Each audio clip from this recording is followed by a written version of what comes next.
Hello everyone, and thanks for having me at the 8th Belgian Macroeconomic Workshop. My name is Giulio, and in this very short video, I'm going to try to explain to you what I'm currently working on. So my paper is about government debt management. Why debt management? So we see from the chart here, which depicts the general government debt to GDP ratio for the Euro area in the United States, that government debt is undergoing an unprecedented expansion.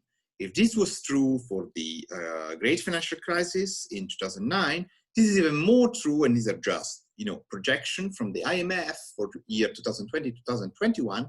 This is even more true for the current pandemic crisis. So as government debt is becoming an increasingly important aspect of a national economy, it is also important to understand how debt is created and what are the strategies of the Treasury towards an optimal debt issuance. So here comes our new database, which exploits all marketable debt issued by central government of the main 20 OECD's economies. We track, we build our data set in a granular way, in the sense that we have security level data, so all securities available ever issued from 1995 onwards. A novelty of our database is that it's even high frequency, so potentially we are able to track the change in government debt for each security every day.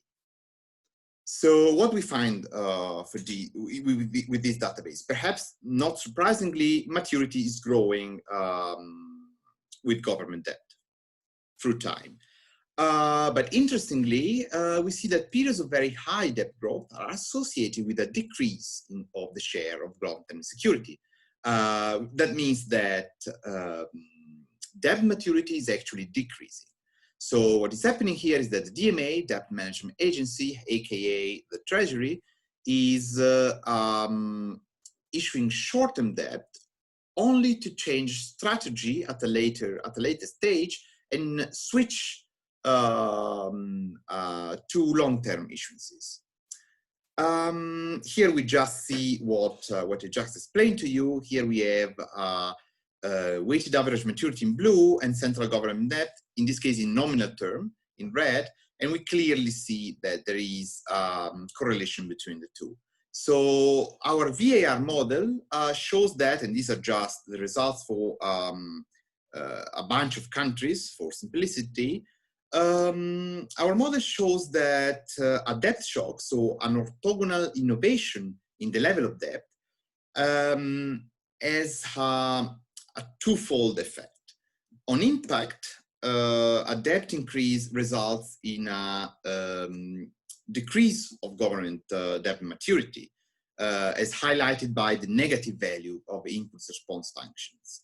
But gradually, as time passes, the strategy of the Treasury tilts toward long-term securities, up to the point in which long-term securities are issued proportionally more than short-term, the short-term debt. So what we speculate, what we conclude with this paper is that during times of higher financing need, there is an increase of default probability, so spreads rise. Then short-term debt becomes a better instrument, as it provides incentive to repay. And also short-term bills are more liquid in general in the market. However, strong issuance of short-term securities exposes the country to a possible rollover crisis.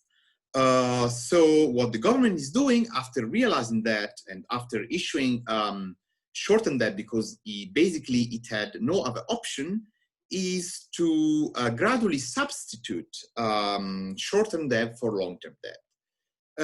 This is important because, again, it's a first step in understanding the way government management strategies work. Thanks for having me again, and have a good workshop. Thanks a lot.